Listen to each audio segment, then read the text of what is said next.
അതുകൊണ്ട് എന്റെ സഹോദരങ്ങളെ, സഹോദരിമാരെ, ലോകത്ത് ആരെയും തൃപ്തിപ്പെടുത്താൻ എളുപ്പമല്ല, ഭാര്യയും മക്കളെയും തൃപ്തിപ്പെടുത്താൻ എളുപ്പമല്ല. പക്ഷെ അള്ളാഹനെ തൃപ്തിപ്പെടുത്താൻ വളരെ എളുപ്പമാണ്. 5 കാര്യങ്ങൾ ചെയ്താൽ അള്ളാഹ്ക്ക് നിന്നോട് ഇഷ്ടമാണെന്ന് ആദരവായ പ്രവാചകൻ നബി മുഹമ്മദ് മുസ്തഫ. അതുകൊണ്ടാണല്ലോ കൂട്ടുകാരനെ കാണാൻ ഒരുങ്ങി നിന്നത്. അള്ളാഹനെ തൃപ്തിപ്പെടുത്താൻ തയ്യാറാകണേ. ബുറാഖെന്ന വാഹനം വന്നു. അള്ളാഹുവിന്റെ കൂട്ടുകാരനെ അള്ളാഹു വിളിക്കുകയാണ്. ബുറാഖ് പാറി പറക്കുകയാണ്. 7 ആകാശവും കടന്ന്, ആലമുൽ ജബറൂത്തും കടന്ന്, ആലമുൽ മലക്കൂത്തും കടന്ന്, ആലമുൽ നാസൂത്തും കടന്ന്, അതാ 7 ആകാശങ്ങളിലെ മലക്കുകൾ കാവല് നിൽക്കുന്നു. ഓരോ പ്രവാചകന്മാരും വിളിക്കുന്ന നബിയെ കടന്നു വരിക. 2 പ്രേമവാദനങ്ങളുടെ കൂടി സങ്കല്പമാണിത്. ഓ നബിയെ കടന്നു വരിക. ഓരോ പ്രവാചകന്മാര് സലാം ചൊല്ലി, ലക്ഷക്കണക്കിന് മലക്കുകൾ സ്വാഗതമോദി. അവസാനം അതാ ഒരു ഭാഗമെത്തുമ്പോൾ ജിബ്രീൽ പറക്കുകയാണ്, ബുറാഖ് പറക്കുകയാണ്. വല്ലാഹു ആസിമു വജിബ്രീലു ഖാദിമു വസിദ്റത്തുൽ മുൻതഹാ മഖാമു വൽ മഖാമു മഅമൂദു. ബുറാഖ് പറക്കുകയാണ്, ജിബ്രീൽ ഡ്രൈവറാണ്, അല്ലാഹുവിന്റെ റസൂൽ ഇരിക്കുകയാണ്. ഒരു സ്ഥലമെത്തുമ്പോൾ ജിബ്രീൽ പറയുന്നു, ഞാനിനി വരുന്നില്ല നബിയേ, ദഅനി തഖദ്ദം യാ ഹബീബി ലാ തഖബ് അബ്ശിർ തുനാജി റബ്ബകൽ ഖയ്യൂമാ. ഇവിടെ വരെ പറയാനേ ജിബ്രീലിന് അനുവാദമുള്ളൂ. ഒന്നുകൂടി ചരിത്രം നിങ്ങൾ പല പ്രാവശ്യം കേട്ടതാണ്, ഒന്നുകൂടി തിരിച്ചു കേൾക്കുക.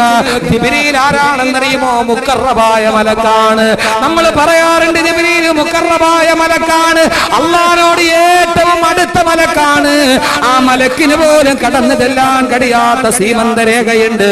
അവിടെ എത്തുമ്പോൾ മുഖറബ്, ഏറ്റവും അടുത്ത ആൾ, അല്ലാഹുവോട് ഏറ്റവും അടുത്തയാൾ പറഞ്ഞു, ഇതിന്റെ അപ്പുറത്തേക്ക് അനുമതിയില്ല. അല്ലാഹുവിന്റെ റസൂലേ കടന്നു പോവുക. മുഖറബായ മലക്കിന് കിടക്കാത്തടത്തോട്ട് മുഖറബായ മനുഷ്യൻ കിടക്കുകയാണ്. പ്രകാശത്താൽ സൃഷ്ടിച്ച മാലാഖയ്ക്ക് കടക്കാൻ കഴിയാത്തടത്തേക്ക് മണ്ണുകൊണ്ട് പടച്ച മനുഷ്യൻ കടന്നുപോയ ചരിത്രമാണ് മേറാജ്. ആ മലക്കിന് പോലും പ്രവേശനാനുമതിയില്ല. നബിയെ കടന്നുപോയിക്കൊള്ളുക. ഏറ്റവും അടുപ്പമുള്ളവർക്ക് അങ്ങനെയാണല്ലോ, ആർക്കും കടക്കാത്തവർക്ക് അവർക്ക് കിടക്കാമല്ലോ. അല്ലാഹുവിന്റെ റസൂലെത്തി, അല്ലാഹുവിന്റെ തൊട്ടുമുമ്പിലെത്തി. കൂട്ടുകാരനും കാണുകയാണ്. കണ്ടപ്പോൾ എത്രയോ നാളുകളായി കാണാതിരുന്ന് കണ്ടപ്പോ ആദ്യമായിട്ട് കാണുകയല്ലേ. ഏത് കൂട്ടുകാരനെ കാണാൻ പോയാലും നമ്മുടെ കയ്യിൽ ഒരു പൊതിയുണ്ടാകുമല്ലോ. അല്ലാഹുവിന്റെ റസൂൽ തന്റെ കൂട്ടുകാരന്റെ മുമ്പിൽ വെച്ചതെന്താ? അത്തഹിയാത്ത് മുബാറകാത്ത് സലവാത്ത് തയ്യിബാത്തു ലില്ലാഹ്. സർവ്വ തിരുമുൽക്കാഴ്ചയും അല്ലാഹുവേ നിനക്കാണ്. കൂട്ടുകാരന്റെ മുമ്പിൽ തിരുമുൽക്കാഴ്ച അർപ്പിക്കുമ്പോ അല്ലാഹു തിരിച്ചു മറുപടി പറഞ്ഞു, നബിയേ അസ്സലാമു അലൈക അയ്യുഹൻ നബിയു റഹ്മത്തുള്ളാഹി വബറകാതു. 2 കൂട്ടുകാർ കൂടി ചേർന്ന കൂടിക്കാഴ്ചയാണ് ഇന്ന് നിസ്കാരത്തിന് നമ്മൾ ഓർത്തുകൊണ്ടിരിക്കുക. അതുകൊണ്ട് എന്റെ പ്രിയപ്പെട്ട മുസ്ലിം ചെറുപ്പക്കാരാ, അവസാനം അല്ലാഹുവും പ്രവാചകനും പ്രേമവാദനങ്ങൾ തമ്മിൽ കണ്ടു. അവസാനം തിരിച്ചു വരാൻ നേരത്ത് അല്ലാഹു പറഞ്ഞു, കൂട്ടുകാരാ വെറുതെ പോകണ്ട, കയ്യിലൊരു സമ്മാനം വെച്ചോ. കൂട്ടുകാർ തമ്മിൽ കൂടിച്ചേർന്നപ്പോ അവിടെ വെച്ച് കൊടുത്തുവിട്ട സമ്മാന പൊതിയാണ് 5 വഖത്ത് നിസ്കാരമെന്ന് ലോകത്തിന്റെ തിരുദൂതരെ നബി മുഹമ്മദ് മുസ്തഫ. അല്ലാഹുവിന്റെ പ്രവാചകൻ സല്ലല്ലാഹു അലൈഹി വസല്ലമ ഞാൻ അവസാനിപ്പിക്കുകയാണ്. മിഅ്റാജ് കഴിഞ്ഞ് അല്ലാഹുവിന്റെ റസൂൽ തിരിച്ചു വന്നു. പിന്നീട് കണ്ടു കഴിഞ്ഞാൽ പിന്നെ വലിയ ആഗ്രഹമല്ലേ ഒന്നുകൂടി കാണണം. ഒന്ന് കണ്ടാ പിന്നെ വലിയ ആഗ്രഹം പിന്നെയും കാണണം. അത് ദുനിയാവിലുള്ള സ്വഭാവം. നമുക്കൊന്ന് മിന്നായം പോലെ കണ്ടു. ഇപ്പൊ മിഅ്റാജിന് പോയിട്ട് ഒത്തിരി നേരം അവിടെ നിൽക്കാൻ പറ്റുമോ? പോണ വഴിക്ക് മിന്നായം പോലെ ഒന്ന് കണ്ടു. ഒന്ന് കാണാതിരുന്നാ കുഴപ്പമില്ല, ഒന്ന് അറിയാതെ ഒന്ന് പെട്ടെന്ന് കണ്ടു. പക്ഷെ ഒത്തിരി നേരം നോക്കിക്കൊണ്ടിരിക്കാൻ പറ്റിയില്ല. അപ്പൊ പിന്നെ മനസ്സിലൊരു വലിയ ആഗ്രഹമാണ്. ഇതാണ് അള്ളാഹനെ കൂട്ടുകാരനാക്കണോന്ന് പറഞ്ഞ ഒറ്റ ഉദാഹരണം ഞാൻ പറയാം. ഇതൊന്നും അല്ല, സഹാബാക്കൾ അള്ളാഹുവായിട്ട് കൂട്ടുകൂടിയിട്ടുണ്ട്. പ്രവാചകന്മാര് കൂട്ടുകൂടിയതുണ്ട്, ഉലമാക്കള് കൂട്ടുകൂടിയതുണ്ട്, ശുഹദാക്കള് കൂട്ടുകൂടിയതുണ്ട്. ഞാൻ ഇതൊന്നും പറയാതെ അള്ളാന്റെ റസൂലിന്റെ ഉള്ളിൽ മാത്രം നിർത്തുകയാണ്. ഇത് മാത്രം പറഞ്ഞ് നമ്മുടെ 4 ദിവസം കഴിയും. ഖുർആനാണ് ഞാൻ ഇത്തരം പറയുന്നത്, ഞാൻ ഇതല്ലാതെ വേറെ ഒന്നും പറയുന്നില്ല, ഖുർആൻ മാത്രം. അങ്ങനെയല്ലേ, നമുക്കൊന്ന് കണ്ടു കഴിഞ്ഞാൽ പിന്നീട് വീണ്ടും വീണ്ടും കാണണമെന്ന് തോന്നും. അങ്ങനെയല്ലേ? അല്ലെ, ഒന്നും മിന്നായം പോലെ കണ്ടു, പിന്നെ എന്ത് ചെയ്യണം? എപ്പോഴും കാണണം.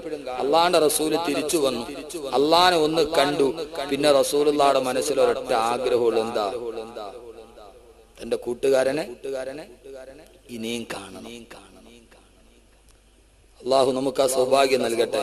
റസൂലുള്ളാഹിയുടെ പിന്നെയുള്ള ചിന്ത മുഴുവനും ഒരിക്കൽ കൂടി തന്റെ കൂട്ടുകാരന്റെ അടുക്കിലേക്ക് തിരിച്ചു പോകുന്ന ചിന്തയായിരുന്നു. വീണ്ടും വീണ്ടും കാണണമെന്ന ചിന്ത. അങ്ങനെ ഇരിക്കുമ്പോഴാണ് റസൂലുള്ളാഹി ഈ കൂട്ടുകെട്ടിന്റെ സമാപനം ഇങ്ങനെ നമുക്ക് വായിക്കാം. മരിക്കുന്ന സമയത്തും ഒരു കൂട്ടുകാരൻ എന്റെ കൂട്ടുകാരനെ കാണണമെന്ന് ആഗ്രഹിക്കുന്നെങ്കിൽ അവരുടെ സ്നേഹബന്ധം എത്ര വലിയ ബന്ധമാണ്. പിണങ്ങിയും ഒക്കെ കഴിഞ്ഞ റസൂലുള്ളാഹിയും അള്ളാഹുവും. അവസാനം റസൂലുള്ളാഹിക്ക് പനി വന്നു. ആയിഷ ബീവിയുടെ മടിയിൽ തലവെച്ച് കിടക്കുകയാണ്. റസൂലുള്ളാഹിയുടെ കൈ മുഴുവനും കുഴഞ്ഞു. ആ സമയത്താണ് വരുന്നത്, വാതിലൊരു മുട്ട് കേൾക്കുന്നു. മംബിൽ ബാബിയ ഫാത്തിമ. നമുക്കെല്ലാവർക്കും അറിയാം, ഫാത്തിമ വാതിൽ തുറക്കാരാന്ന് നോക്ക്. അവിടെ ചെന്നപ്പോൾ വാതിൽ തുറന്നപ്പോൾ ഞാൻ അസ്രായിലാണ്. അസ്രായിൽ അലൈഹി സ്വലാത്തു വസ്സലാം വന്നു.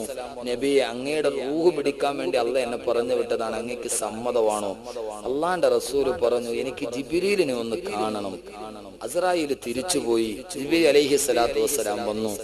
ജിബ്രീലെ, ഹിറാ ഗുഹയിൽ ഇരിക്കുമ്പോൾ എന്റെ നെടല് പോലെ കടന്നു വന്ന ജിബ്രീലെ, ഞാൻ മരിച്ചാൽ, ഈ ലോകത്ത് നിന്ന് ഞാൻ വിട പറഞ്ഞാൽ എന്റെ സമൂഹത്തിന്റെ കാര്യം അത് അള്ളാഹു ഏറ്റെടുത്തോളും, നബിയെ പേടിക്കണ്ട. എന്നാൽ അസ്രായിലിനോട് വരാൻ പറയ്, എനിക്ക് എന്റെ കൂട്ടുകാരനെ കാണാൻ. അസ്രായിൽ വന്നു. അള്ളാന്റെ റസൂൽ ആയിഷ ബീവിയുടെ മടിയിൽ തലവെച്ച് കിടക്കുക. റസൂലുള്ളാഹിയുടെ പെരുവരളിൽ അസ്രായിൽ റൂഹ് പിടിക്കാൻ തുടങ്ങി. റൂഹ് പിടിച്ച് അള്ളാന്റെ റസൂലിന്റെ തൊണ്ടക്കുഴിയിലെത്തി.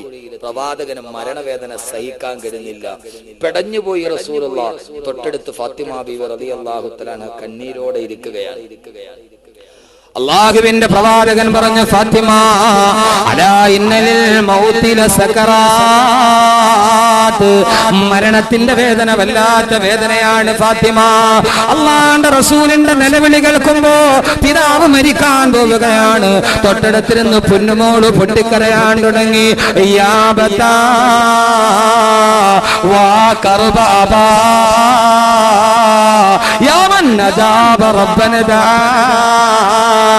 ഇലാ ജിബ്രീൽ നനാ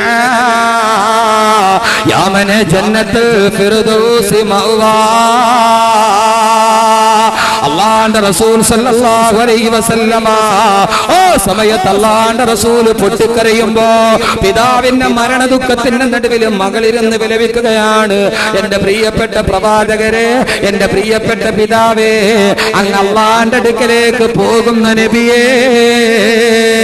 ഫാത്തിമ ബീവിയുടെ നിലവിളി കേട്ടിട്ട് ഭാര്യമാര് പൊട്ടിക്കരയുന്നു. അല്ലാഹുവിന്റെ റസൂലിന്റെ കണ്ണ് നിറയുന്നു. അല്ലാഹുവിന്റെ റസൂലിന്റെ ചുണ്ട് ചലിക്കുകയാണ്. ശബ്ദം വെളിയിലോട്ട് വരുന്നില്ല. അല്ലാഹുവിന്റെ റസൂൽ എന്താണ് പറയുന്നതെന്നറിയാൻ ആയിഷ റളിയല്ലാഹു തആല അൻഹ ചുണ്ടിലേക്ക് ചെവി സൂക്ഷിച്ചു വെക്കുമ്പോ ആ സമയത്ത് അല്ലാഹുവിന്റെ റസൂൽ പറയുന്നതെന്താ? ഈ കൂട്ടുകെട്ട് ബന്ധിന്റെ സമാപനം പോലെ അർറഫീഖിൽ അലാ അർറഫീഖിൽ അലാ അർറഫീഖിൽ അലാ. എന്റെ കൂട്ടുകാരൻ അല്ലാഹുവിന്റെ റസൂൽ വഫാത്തിന്റെ സമയത്ത് പറഞ്ഞ വാക്കല്ല ചെറുപ്പക്കാരാ. എന്തായി പറയുന്നത്? ഞാൻ പറഞ്ഞു, അല്ലാഹുവിന്റെ റസൂലും അല്ലാഹു തമ്മിലുള്ള കൂട്ടെന്ന് പറഞ്ഞാൽ, റഫീഖ് എന്ന് പറഞ്ഞാൽ അർത്ഥം കൂട്ടുകാരനെന്നല്ലേ. മരണത്തിന്റെ മടിത്തട്ടിലേക്ക് മയങ്ങി വീടുമ്പോ ആയിഷ ബീവിയുടെ മടിയിൽ തല വെച്ചിട്ട് അല്ലാഹുവിന്റെ റസൂൽ പറഞ്ഞ വാക്കെന്താ? അർറഫീഖിൽ അലാ അർറഫീഖിൽ അലാ. എന്റെ ഏറ്റവും അടുത്ത കൂട്ടുകാരൻ റഫീഖിൽ അലാ എന്ന് പറഞ്ഞാൽ എന്റെ ക്ലോസ് ഫ്രണ്ട് എന്ന് പറയുന്നത് പോലെ എന്റെ ഏറ്റവും അടുത്ത കൂട്ടുകാരനെ ഞാനിതാ വരുന്നു തന്റെ കൂട്ടുകാരനെ കാണാൻ, താൻ സ്നേഹിച്ച തന്റെ അല്ലാഹനെ കാണാൻ, അല്ലാഹുവിന്റെ കായിലോട്ട് കടന്നു പോകാൻ.